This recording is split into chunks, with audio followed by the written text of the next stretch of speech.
Tennis না খেললেও কি টেনিস এলবো হতে পারে? নামটা টেনিস এলবো হলেও এই টেনিস এলবোর যে ব্যাধিটা এটা কিন্তু টেনিস খেলোয়াড়দের খুব কমই হয়, বরং হয় যাদের এই কবজির ব্যবহার বা হাতের সামনের দিকের ব্যবহার অনেক বেশি তাদের হয়। তো কি হয় এই টেনিস এলবোতে? এই টেনিস এলবো যদি কারুর হয় তাহলে সে অনুভব করবে যে তার এই কনুইয়ের বাইরের দিকে প্রচণ্ড ব্যথা হয় যখনই সে হাত দিয়ে যে কোনো কাজ করতে যায়।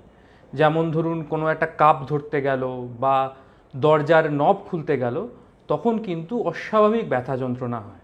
কেন হয়? এই টেনিস এলবোকে আমরা বলি হচ্ছে ল্যাটারাল এপিকন্ডিলাইটিস।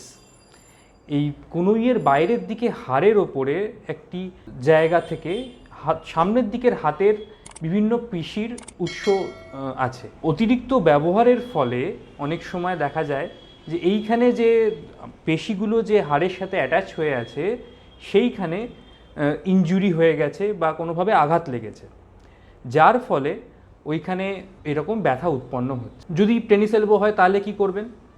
তাহলে প্রথমত যেটা করতে হবে সেটা হচ্ছে বরফ সেঁক দেওয়া আর রেস্ট নেওয়া। এইটা হচ্ছে প্রথম প্রাথমিক চিকিৎসার মধ্যে পড়ে। তার সাথে কিছু ব্যথার ওষুধ অবশ্যই সাহায্য করবে। এতে যদি ব্যথা না কমে তাহলে অবশ্যই নিজের ব্যথার চিকিৎসকের কাছে যান।